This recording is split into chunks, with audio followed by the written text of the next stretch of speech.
യേശുക്രിസ്തു കുരിശ് ചുമന്നുപോയ വഴിയും കുരിശിൽ മരണം വരിച്ച ഗാഗുൽത്താ മലയും വെള്ളക്കച്ചയിൽ പൊതിഞ്ഞ് യേശുവിനെ അടക്കം ചെയ്ത കല്ലറയും ഈ വീഡിയോയിൽ നിങ്ങൾക്ക് കാണാം. വീഡിയോ ഷെയർ ചെയ്യാൻ മറക്കരുത്. നമ്മൾ തിരുക്കല്ലറ ദേവാലയത്തിന്റെ ഉള്ളിൽ കയറാൻ വേണ്ടിയിട്ട് പോവാണ്. യേശുവിനെ കുരിശിൽ തറച്ച ഗാഗുൽത്താ മലയും യേശുവിന്റെ കല്ലറയും ഇവിടെയാണ് കേട്ടോ. നമ്മൾ ഈ പള്ളിയുടെ ഉള്ളിലേക്ക് കയറി വരുമ്പോൾ തന്നെ കാണുന്ന ഭാഗം കണ്ടോ, ഇതാണ് ക്രിസ്തുവിനെ കുരിശിൽ തറച്ച് മരിച്ചതിന് ശേഷം താഴെ ഇറക്കി കിടത്തിയ ആ ഒരു പാറ. മൃതശരീരം ഇവിടെ കിടത്തി കല്ലറയിൽ അടയ്ക്കാൻ വേണ്ടി ആചാരപ്രകാരം സുഗന്ധദ്രവ്യം പൂശി വെള്ളക്കച്ചയിൽ പൊതിഞ്ഞത് ഈ കാണുന്ന ഭാഗത്ത് വെച്ചിട്ടാണ്. ഇവിടെ വരുന്ന വിശ്വാസികൾ ഇവിടെ കൈവച്ച് പ്രാർത്ഥിക്കുന്നു. നമ്മൾ വാങ്ങിയിട്ടുള്ള കൊന്തയും അതുപോലെയുള്ള സാധനങ്ങളൊക്കെ നമ്മൾ ഇവിടെ വെച്ച് പ്രാർത്ഥിക്കും. ഇവിടെ വരുന്ന വിശ്വാസികൾ ഈ കല്ലിൽ തൊട്ട് അവിടെ കിടന്നുകൊണ്ട് കരഞ്ഞ് പ്രാർത്ഥിക്കുന്നത് നമുക്ക് കാണാം.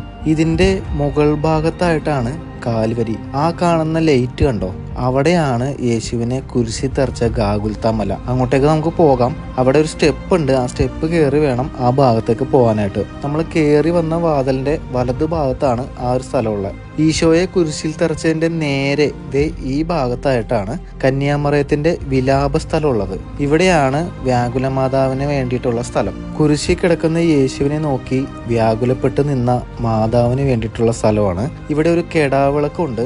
നമുക്കും ഇവിടെ മെഴുകുതിരി കത്തിച്ചിട്ട് പ്രാർത്ഥിക്കാണ്ട് സാധിക്കും. നമ്മൾ കയറി വന്ന വാതിലിന്റെ വലതു ഭാഗത്ത് ഒരു സ്റ്റെപ്പുകൾ കാണാം. ഇത് കയറി ചെല്ലുന്നതാണ് ഗാഗുൽത്താ മല. 9ാം സ്ഥലം വരെ നമ്മൾ കണ്ടിരുന്നു.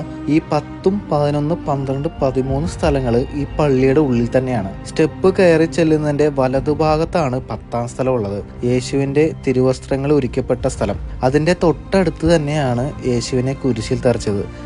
ഈ കാണുന്ന സ്ഥലത്ത് കുരിശുമരണത്തിന് വിധിക്കപ്പെട്ട് പീഡാനുഭവങ്ങൾ ഏറ്റ് ഇടതും വലതും 2 കള്ളന്മാരോടൊപ്പം കുരിശിൽ തറച്ച ആ ഒരു സ്ഥലം. യേശു കുരിശിൽ കിടന്നു പറഞ്ഞു, ഏലി ഏലി ലാമ സബക്താനി, എൻ്റെ ദൈവമേ എൻ്റെ ദൈവമേ എന്തുകൊണ്ട് നീ എന്നെ ഉപേക്ഷിച്ചു. ഇവിടെ അന്ന് കുരിശ് നാട്ടിയിരുന്ന സ്ഥലത്ത് ആ പാറ നമുക്ക് കാണാം. അവിടെ തൊട്ട് പ്രാർത്ഥിക്കാനായിട്ട് സാധിക്കും. ഞാനും ക്യൂ നിന്ന് ആ പാറയിൽ തൊട്ടു.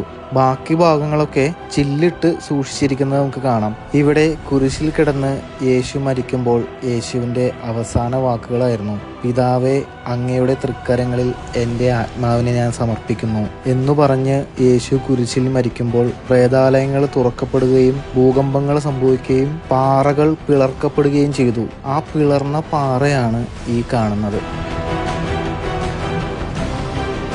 നമ്മളിപ്പോൾ കണ്ട ഗാഗുൽത്താ മലയുടെ താഴെ ഭാഗമാണത്. ഇവിടെ കാണുന്ന ഈ ഭാഗം ഈശോയെ കുരിശിൽ തറച്ചപ്പോൾ യേശുവിൻ്റെ രക്തം ആ കുരിശ് വഴി പാറയിലേക്ക് ഒഴുകി ആ രക്തം വീണ പാറയാണ് ഇത് എന്നാണ് അറിയപ്പെടുന്നത്. ഈ ഭാഗത്തെ പാറ എവിടെ പൊളിച്ച് നോക്കിയാലും ഈ ചുവന്ന കളറ് ഈ പാറയുടെ ഉള്ളിൽ കാണാനായിട്ട് സാധിക്കും. ഈ കാണുന്നത് ഇപ്പോൾ കണ്ട കാൽവരിയാണ്. അതിൻ്റെ താഴെ ഭാഗമാണ്. അവിടെയാണ് നമ്മളിപ്പോൾ കണ്ട ആ ചുവന്ന പാറയുള്ള ഭാഗം. അതിൻ്റെ തൊട്ട് ഇപ്പുറത്തായിട്ടാണ് യേശുവിനെ തറച്ച കുരിശ് കണ്ടെത്തിയ സ്ഥലം. ഹെലൻ രാജ്ഞിക്ക് സ്വപ്നത്തിൽ ദർശനം കിട്ടുകയും കുരിശ് ഈ ഭാഗത്തുണ്ടെന്ന് മനസ്സിലാകുകയും അങ്ങനെ യേശുവിനെ തറച്ച കുരിശ് കണ്ടെത്തുകയും ചെയ്തത് ഇവിടെയാണ്. പല കാലഘട്ടങ്ങളിലായി ഭൂകമ്പങ്ങൾ സംഭവിക്കുകയും പല സാമ്രാജ്യ ശക്തികൾ വന്നതിൻ്റെയും ഫലമായിട്ട് ഈ പ്രദേശത്തിന് ഒരുപാട് മാറ്റങ്ങൾ വന്നിട്ടുണ്ടാകാം. അതുകൊണ്ട് പല ഗവേഷണങ്ങൾക്കും കണ്ടെത്തലുകൾക്കും ശേഷമാണ് ഇതിൻ്റെ എല്ലാം സ്ഥാനം കണ്ടുപിടിച്ചത്. നമുക്ക് കുറച്ചുകൂടി താഴത്തോട്ട് ഇറങ്ങാനുണ്ട്. വിശുദ്ധ ഹെലന്റെ പേരിലാണ് ഈ ഭാഗം അറിയപ്പെടുന്നത്. ഇതാണ് വിശുദ്ധ ഹെലൻ കുരിശ് പിടിച്ച് നിൽക്കുന്ന ഒരു സ്റ്റാച്ചു. അതിവിടെ കാണാട്ടോ, നേരെ ഈ ഭാഗത്താണ് യേശുവിന്റെ കുരിശ് കണ്ടെത്തിയ ആ ഒരു സ്ഥലം. ആ നേരെ കാണുന്ന ഭാഗം. ഇവിടെ മുഴുവനും പാറക്കെട്ടുകളാണ് കേട്ടോ. അതിൻ്റെ അടിയിലാണ് നമ്മളുള്ളത്. ഈ കാണുന്ന ഭാഗത്താണ് യേശുവിന്റെ കുരിശ് കണ്ടെത്തിയത്. അതിങ്ങനെ മാർക്ക് ചെയ്ത് വെച്ചിട്ടുണ്ട്.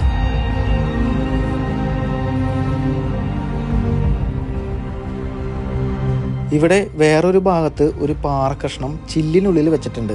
ഈശോ ചമ്മട്ടി കൊണ്ട് അടിക്കുമ്പോൾ ഉപയോഗിച്ചിരുന്ന പാറയുടെ ഭാഗമാണിത്. അതിന്റെ ഒരു പടവും ഇവിടെ കാണാം. ഒരു കല്ലിൽ ഇരുത്തിയാണ് മുൾക്കിരീടം വെച്ചത്. ഇതിന്റെ ബാക്കി ഭാഗം ഇറ്റലിയിലെ റോമിലേക്കാണ് കൊണ്ടുപോയത്.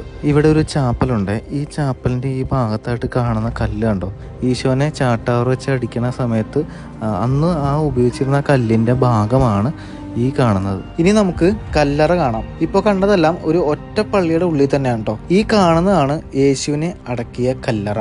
യേശുക്രിസ്തു 3-ാം ദിവസം ഉയർത്തെഴുന്നേറ്റ സ്ഥലം. അതിനെ സൂചിപ്പിക്കുന്നതാണ് ഈ മുകളിൽ കാണുന്ന മകുടത്തില് ഒരു ദ്വാരം ഉള്ളത്. Greek orthodox, Armenia orthodox, Latin അതായത് ഫ്രാൻസിസ്കൻ ഓർഡർ, ഇങ്ങനെ പല വിഭാഗങ്ങൾക്ക് അവകാശപ്പെട്ടതാണ് ഈ പള്ളിക്കുള്ളിലുള്ള പല ഭാഗങ്ങളും. ഈ ഗുഹ സംരക്ഷിക്കാൻ വേണ്ടി നിർമ്മിച്ച കവചമാണ് ഈ കാണുന്നത്. ഇതിനെ വിളിക്കുന്ന പേരാണ് എഡിക്കുൾ.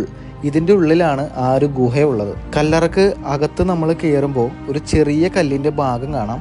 അന്നത്തെ കല്ലറ എന്ന് പറയുന്നത് ഒരു ഗുഹയാണ്. ആ ഗുഹക്ക് മുന്നില് വട്ടത്തില് വലിയ കല്ലുകൾ കൊണ്ടുള്ള വാതിലുകൾ